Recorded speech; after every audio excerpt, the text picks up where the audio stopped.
The years between World War I and World War II were very important for two very separate reasons.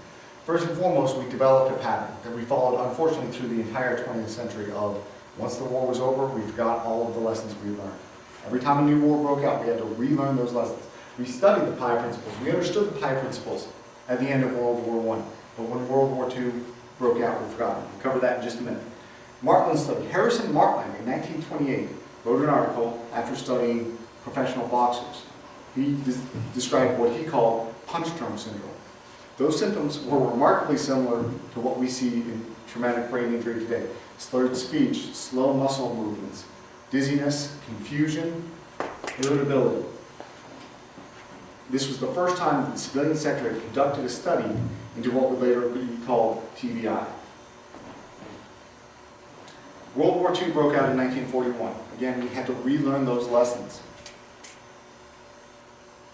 In fact, 60% of the psychiatric casualties on mainland Europe were actually evacuated away from the front lines to the rear lines in clear violation of our PI principles in order to receive treatment, which is probably why World War II, at least at the beginning of the war, had the lowest rate of soldiers returned to battle after psychological or psychiatric trauma of any other war. We called it combat fatigue in this war. Once we relearned the PI principles, we started sending soldiers back into war, back to their combat units much more often than we did in the first few years of the war.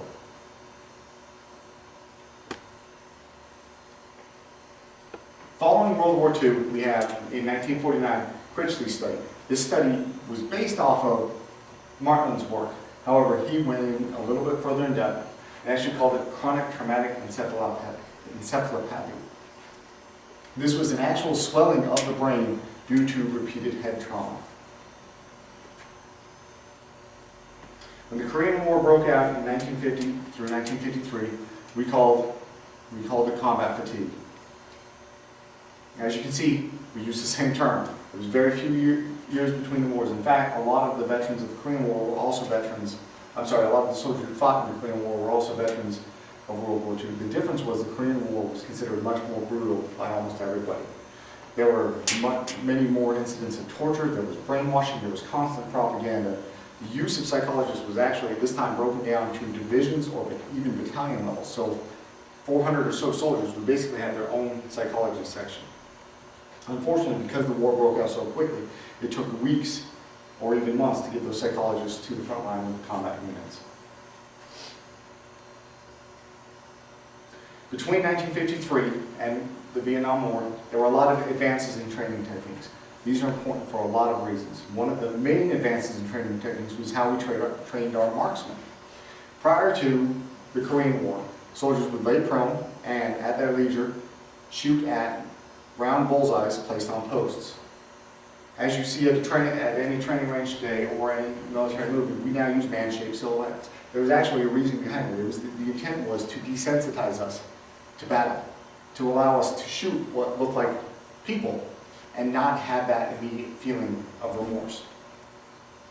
The training ranges were designed so that the targets would pop up at random intervals so that we would have to react to that, not really give it some thought, pull the trigger, and then the targets would actually fall down so we would get that immediate gratification that would continue to desensitize us up until the Vietnam War.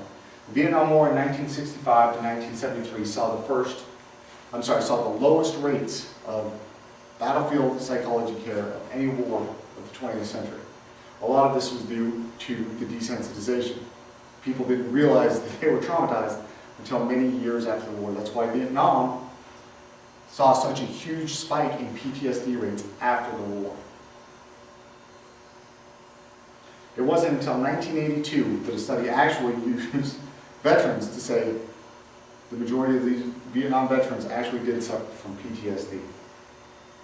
Stop it, please.